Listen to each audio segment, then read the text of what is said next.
Hello and welcome. Are you ready to talk about one of the absolute best parts of traveling?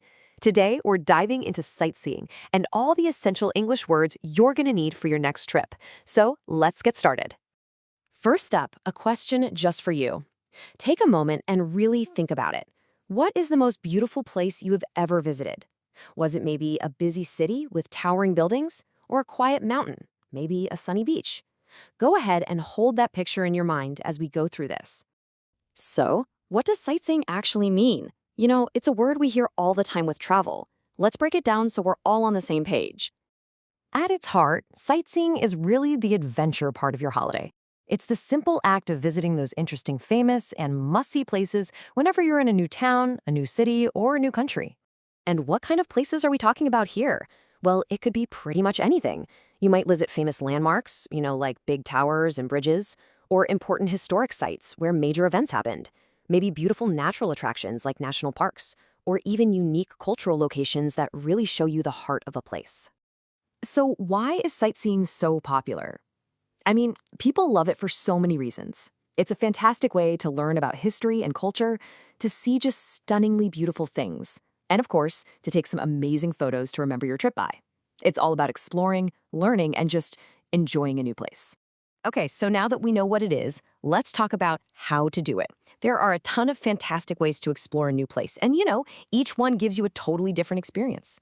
You could take a walking tour, which is just perfect for seeing a city up close and noticing all the little details. Or there are those really popular hop-on, hop-off buses that let you see many places really easily in one day. You could take a car trip out to the countryside, join a guided tour with an expert who knows all the secrets, or even see a city from the water with a boat tour. See? So many options. Now for a really important part. To truly talk about sightseeing, you've got to have the right words. So let's learn some key vocabulary that's going to help you sound like a pro on your next big adventure. Our first word is a big one: landmark. A landmark is just a super famous building or a place that everybody recognizes. For example, you could say, the Eiffel Tower is a famous landmark in Paris. Simple, right? Next up, guided tour.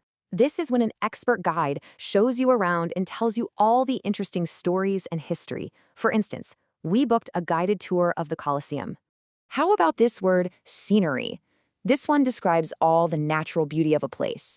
The mountains, the lakes, the forests. A perfect sentence would be, the scenery from the mountain was breathtaking. Of course, you absolutely need a souvenir. This is that special little thing you buy just to remember your trip. For example, I bought a handmade souvenir from the local market. Here's a great verb for you: explore. This just means to travel around a place and discover new things, often without having a really strict plan. You might say, they explored the old town on foot. Now, if you like to have a plan, you'll have an itinerary. This is your schedule, what you're going to do and see each day. For example, our itinerary covers the main tourist attractions. And on that itinerary, you have to make time for the local cuisine. This means the traditional food of the place you are visiting. You could ask a friend, do you usually try the local cuisine when you travel? Great job. Now that we have the words, let's actually put them into action. Seeing them in different sentences is really going to help you remember them. Okay, imagine this.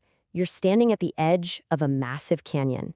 You could say, the Grand Canyon offers breathtaking scenic views.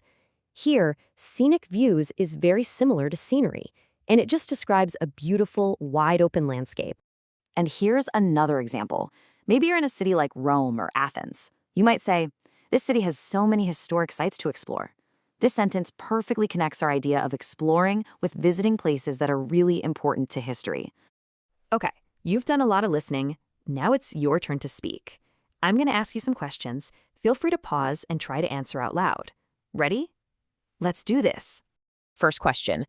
Have you ever gone sightseeing in a famous city? Where did you go and what did you see? Go ahead and take a moment to think and answer. Next one. Do you prefer guided tours or do you like to maybe go off the beaten path and just explore on your own? Why? All right, let's try this one. What is the most impressive monument you have ever seen? A monument is a type of landmark, usually a statue or building, created to remember a special person or a big event. And what about food? For me, it's one of the best parts. Do you enjoy trying the local cuisine when you travel?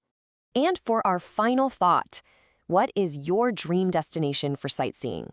Where in the world would you absolutely love to go to explore and see the sights? Let me know in the comments below. I would love to read your answers. Thanks so much for joining today, and happy travels!